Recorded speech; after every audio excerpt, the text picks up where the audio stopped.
Nchi ya Tanzania yachukuliwa hatua kali baada ya kuwafurusha wanaharakati kutoka nchi ya Kenya. Ujambo na karibu kwa taarifa zetu za Kenyascope, na tafadhali kumbuka kusubscribe.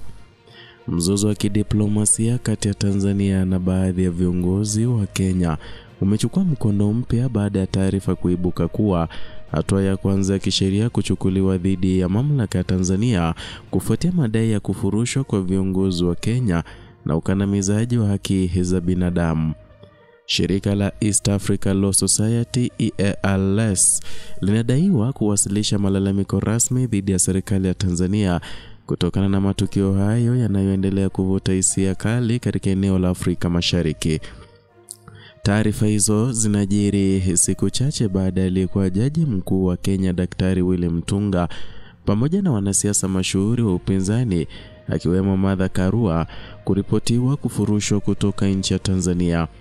Viongozi hao waliambatana na wanaharakati mashuhuri Boniface Mwangi na Agatha Atuhaire ambao wanadaiwa kupitia vipindi vya mateso na ukatili mikononi mwa maafisa wa usalama wa Tanzania. Kwa mujibu wa Karua, hatua ya EALS inalenga kushinikiza uwajibikaji kwa ukiukwaji wa haki za binadamu unaodaiwa kufanywa na maafisa wa serikali wa Tanzania. Viongozi hao wanasema haki zao za msingi kwa raia wa Afrika Mashariki zilikiukwa, ikiwa ni pamoja na haki ya kuingia na kusafiri huru katika nchi wanachama wa Jumuiya ya Afrika Mashariki, pamoja na haki ya kujieleza na kushiriki katika shughuli za kijamii bila bugdha.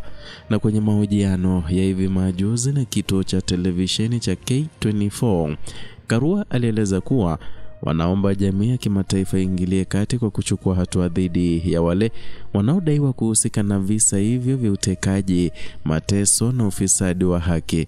Karua alisisitiza kuwa mashinikizo ya kimataifa yanahitajika ili kuweka msukumo wa kweli kwa serikali ya Tanzania kuheshimu haki za binadamu na msingi ya utawala wa sheria.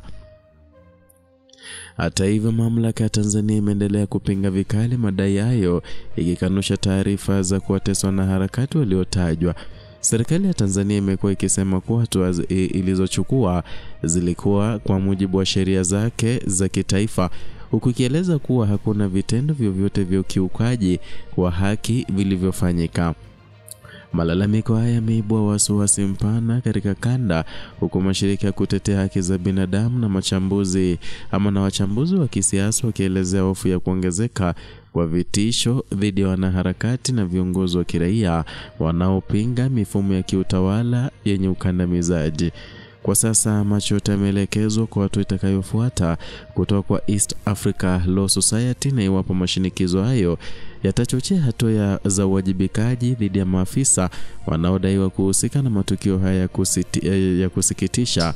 Na kesi hii inatarajiwa kuibua mjadala mpana kuhusu nafasi ya haki za binadamu ndani ya Jumuiya ya Afrika Mashariki na kuwajibika kwa viongozi wa serikali katika kulinda uhuru wa raia wote.